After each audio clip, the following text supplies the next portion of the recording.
মই জুবিনে কৈছো। কথা মীনাক্ষী দাস।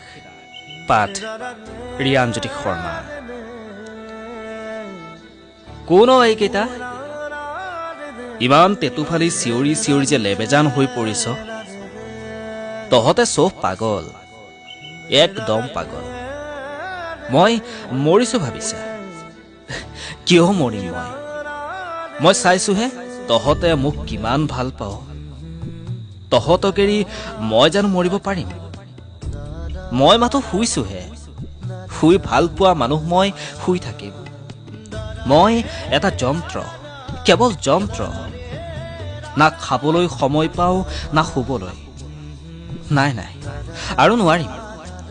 শুই ভাল পোৱা মানুহ মই শুই থাকিম।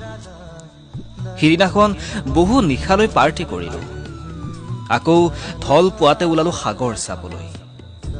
সাগৰখন চুই চোৱাৰ মোৰতো কম হেঁপাহ নহয়। গাত বল নাই যদিও মনত বল বান্ধি ওলালো সাগৰখন চাবলৈ বুলি। মই সাগৰ পাগলে জাপ দিলো বহু দিনৰ হেঁপাহ পূৰাবলে। সাঁতুৰি সাঁতুৰি ভাগৰি সজ্ঞান হেৰাই পেলালো। মই যে অসুস্থ পাহৰিয়ে গৈছিলো। ৰিংবোটখনত ধৰি উঠিবলৈ চেষ্টা কৰিছিলো যদিও নোৱাৰিলো। মোৰ শেষ ইচ্ছাকণ পূৰা কৰিলো। সাগৰ তলিত শুই পৰিলো। এতিয়া শুইছো মাথো শুইছো। শুই ভাল পোৱা মানুহ মই কেৱল শুই থাকিম। টোপনিত লাল কাল মই। বহুদিনৰ ভাগৰ পলোৱাম মই। তহঁতে যিমান চিঞৰিলেও কেতিয়াও সাৰ নাপাম মই।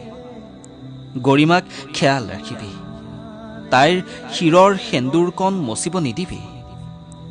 টোপনি ভাগিলে আকৌ আহি আছো নতুন এটা অধ্যায় হৈ এটি নতুন ৰূপত। ধন্যবাদ।